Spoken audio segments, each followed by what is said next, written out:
ప్రాధాన్యత కింద రాష్ట్రంలో వరదల వల్ల జరిగిన పంట నష్టము, ప్రాణ నష్టము, ఆస్తి నష్టము, ఆ ప్రజల్ని ఎట్లా ఆదుకోవాలో భరోసా కల్పించాలనే అంశం మీద చర్చ చేయాలని బీఆర్ఎస్ పార్టీ కోరింది. రెండవ ప్రధానమైన సమస్య మేము చెప్పింది యూరియా కొరత వల్ల రాష్ట్రంలో రైతులు గోసబడతా ఉన్నారు. కాంగ్రెస్ ఏమో బీజేపీ పేరు చెప్పి తప్పించుకుంటుంది, బీజేపీ ఏమో కాంగ్రెస్ పేరు చెప్పి తప్పించుకుంటుంది. కాంగ్రెస్ బీజేపీలు దొంగ నాటకాలు ఆడి రైతులను గోసబెడతా ఉన్నారు. అందువల్ల అసలు కాంగ్రెస్ తప్ప బీజేపీ తప్ప ఏంది ఈ సమస్య కారణం ఏంది?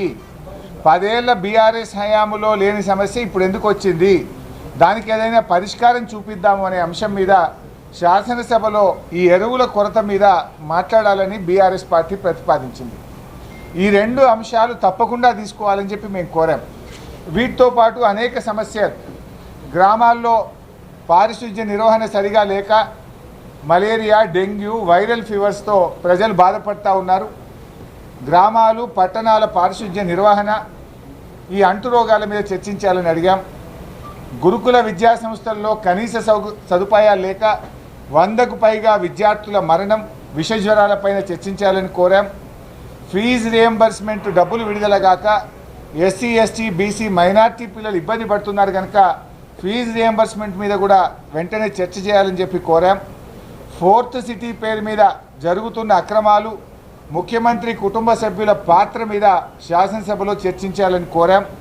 అదేవిధంగా పౌర సరఫరా శాఖలో ధాన్యం కుంభకోణము, బాధ్యులపై చర్యలు తీసుకోవడం అనే అంశం మీద చర్చ చేయాలని, అదేవిధంగా ప్రభుత్వ ఉద్యోగుల టీఏలు, డిఏలు, సరెండర్ లీవులు, రిటైర్మెంట్ ఉద్యోగుల బెనిఫిట్స్ ఇవ్వకపోవడము, పీఆర్సీ ఇవ్వకపోవడము, 5 డిఏలు పెండింగ్ ఉన్న అంశాల మీద కూడా చర్చ చేయాలని చెప్పి కోరాం.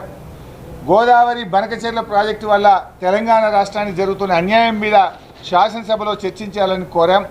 అదేవిధంగా మరి హైడ్రా కూల్చివేతలు, పేదలు పడుతున్న బాధలు, ప్రభుత్వ ఆసుపత్రుల్లో కనీస సౌకర్యాలు లేని విషయాలు తదితర అంశాల మీద బీఆర్ఎస్ పార్టీ ఈ శాసనసభ సమావేశాల్లో చర్చించాలని కోరాం. దురదృష్టం ఏంటంటే రాష్ట్ర ప్రభుత్వం 2 రోజులు అసెంబ్లీ జరుపుతామంటున్నారు. 2 రోజులు అంటే 2 రోజులు అంటే ఇవాళ రేపు ఖతం బర్కాస్ అంటే పారిపోతున్నది ప్రభుత్వం. ప్రజా సమస్యల మీద చర్చించకుండా శాసనసభ వాయిదా వేసుకొని పారిపోతున్నారు.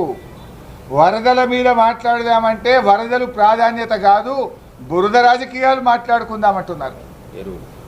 ఎరువుల మీద, రైతుల మీద మాట్లాడదామంటే అది మెల్లగా మాట్లాడుకుందాం, తొందర ఏమున్నది అంటున్నారు.